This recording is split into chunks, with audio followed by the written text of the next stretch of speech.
السلام علیکم ورحمۃ اللہ وبرکاتہ نحمدہ ونصلی علی رسولہ الکریم۔ میرے محترم بزرگوں اور دوستوں اور عزیز ساتھیوں، یہ ماہ مبارک ہماری زندگیوں میں حقیقت میں تربیت کا مہینہ ہے کہ جو 11 مہینوں والی زندگی اللہ کی نافرمانی میں گزرتی ہے وہ اس ایک مہینے کے ذریعے سے ہمارے لیے تربیت کا مہینہ بن جاتی ہے کہ جس میں ہم زیادہ سے زیادہ ذکر و اذکار کرتے ہیں اور کلام پاک کی تلاوت کرتے ہیں، اور پھر روزوں میں رہ کر اللہ کی عبادت کرتے ہیں، اور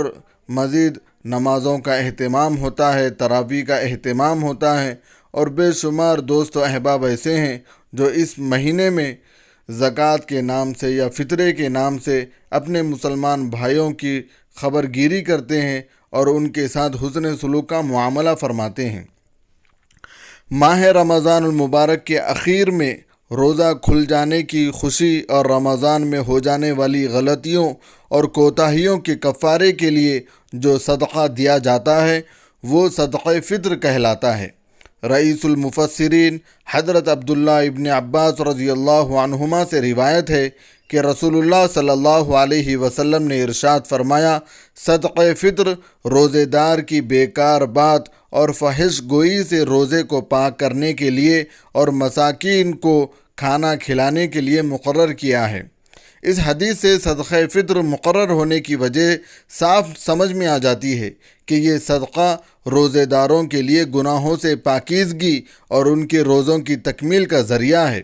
نیز اس سے غریبوں کے لیے عید کے دن کھانے پینے کا بھی بندوبست ہو جاتا ہے، جس کے ذریعے وہ بھی عید کی خوشی میں تمام لوگوں کے ساتھ شریک ہو جاتے ہیں۔ یقیناً ہم میں سے بہت سارے ایسے بھی ہیں جن کے پاس کھانے کو کھانا تک میسر نہیں، نہ ہی ان کے پاس عید کی خوشیاں منانے کے لیے بہتر سے بہتر کوئی بندوبست ہے۔ یہ صدقہ واجب ہے۔ اس کے وجوب کے کئی دلائل میں سے ایک دلیل وہ حدیث جسے حضرت امام بخاری نے اپنی صحیح میں حضرت عبداللہ ابن عمر رضی اللہ عنہ کے واسطے سے نقل کی ہے کہ حضرت عبداللہ ابن عمر رضی اللہ عنہ فرماتے ہیں کہ آپ صلی اللہ علیہ وسلم نے آزاد غلام، مرد، عورت اور ہر چھوٹے بڑے مسلمان پر 1 سا کھجور یا 1 سا جو بطور صدقہ فطر واجب کیا ہے، اور اسے لوگوں کی نماز کی طرف جانے سے پہلے نکالنے کا حکم دیا ہے۔ یعنی خطبے کے پہلے ہم پر یہ واجب ہو جاتا ہے کہ ہم صدقہ فطر ادا کریں۔ یہ صدقہ خود اپنی ذات اور اپنے نابالغ بچوں کی طرف اس شخص کے اوپر واجب ہو جاتا ہے جو عید الفطر کے دن بنیادی ضروریات کے علاوہ اتنے مال کا مالک ہو جس پر زکوٰۃ واجب ہوتی ہے۔ صدقہ فطر واجب ہونے کے لیے نصاب پر سال کا گزرنا شرط نہیں ہے۔ اسی طرح ضرورت سے زائد کوئی سامان یا مکان ہے جس کی مالیت نصاب یا نصاب سے زائد ہے تو اس کو سامنے رکھ کر بھی صدقہ فطر واجب ہو جاتا ہے۔ مثلاً ایک شخص کے پاس 2 گھر ہیں، ایک میں رہتا ہے، ایک خالی ہے۔ خالی مکان کی قیمت نصاب کو پہنچتی ہے تو اس پر بھی صدقہ فطر واجب ہو جاتا ہے، اگرچہ کہ اس کے اوپر زکوٰۃ نہیں ہے، کیونکہ وہ گھر اس نے تجارت کے لیے نہیں خریدا بلکہ اس میں رہنے کے لیے یا اپنے ذاتی استعمال کے لیے لیا ہے۔ اسی طریقے سے شوہر کے اوپر بیوی کی طرف سے صدقہ نکالنا ضروری نہیں ہے، لیکن اگر نکال دے تو ادا ہو جائے گا۔ عموماً بیویوں کی ذمہ داریاں ان کے اپنے شوہر پر ہوتی ہے۔ اس زمانے میں عام طور پر سب ساتھ رہتے ہیں، اس لیے اگر بیوی اور بالغ اولاد جو ساتھ رہتی ہے اس کی طرف سے بھی صدقہ نکالنے کا اہتمام کیا جائے تو یہ بہت بہتر بات ہوگی۔ مستحب ہے کہ یہ صدقہ عیدگاہ جانے سے پہلے ادا کر دیا جائے۔ علماء نے پورے رمضان اس صدقے کو نکالنے کی اجازت دی ہے تاکہ وہ غربا اور مساکین اس عید الفطر کی خوشیوں میں شامل ہو سکے اور بآسانی عید کا نظام بہتر سے بہتر بنا سکے۔ اگر کسی نے عید الفطر کے دن بھی یہ صدقہ ادا نہ کیا تو اس سے صدقہ ساقط نہیں ہوتا، بلکہ بعد میں بھی اس کو نکالنا ضروری ہے۔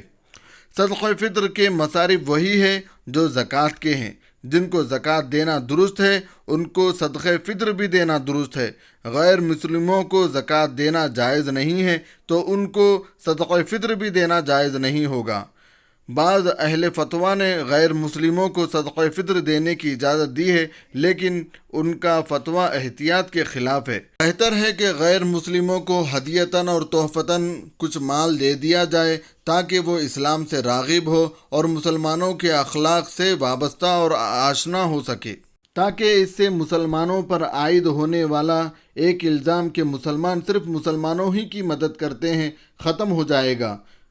اور ہندوستان جیسے ممالک میں بحیثیت انسان اور پڑوس کا خیال کرتے ہوئے غیر مسلموں کو بھی ہدیتاً و تحفتاً ملک اور ملت کے لیے فائدہ مند ہے۔ کبھی کبھی ایسا کرنا ضروری بھی ہو جاتا ہے، اور ایسے وقت میں جب کہ لوگ کرونا وائرس سے خوف و ہراس کے ماحول میں جی رہے ہیں اور لاک ڈاؤن کی وجہ سے لوگ معاشی بحران سے مبتلا ہو چکے ہیں اور پریشان حال ہیں، تو ایسے وقت میں یہ ہماری ایک دوہری ذمہ داری بن جاتی ہے کہ جہاں ہم مسلمانوں کا خیال کرتے ہیں وہیں ہم اپنے غیر مسلموں کا بھی خیال کرنے والے بن سکے۔ اور ایک مسئلہ جان لینا ہمارے لیے ضروری ہے کہ ایک آدمی کا صدقہ فطر کئی فقیروں کو اور کئی کا صدقہ فطر ایک فقیر کو بھی دیا جا سکتا ہے۔ صدقہ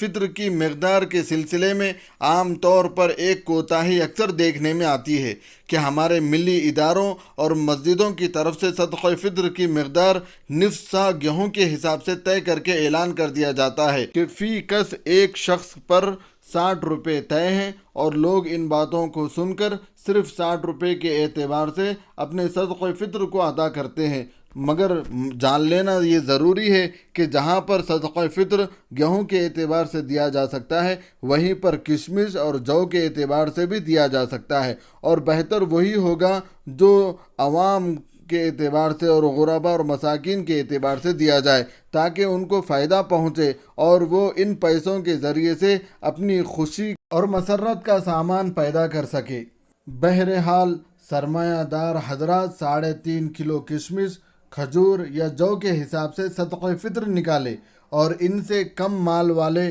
1 سا گیہوں کے حساب سے یعنی 3.5 کلو گیہوں یا اس کی قیمت، اور بالکل کمزور لوگ نصف سا گیہوں یا اس کی قیمت سے صدقہ فطر نکالے۔ لہذا علماء کرام نے ان اجناس کی قیمت طے کی ہے کہ گیہوں سے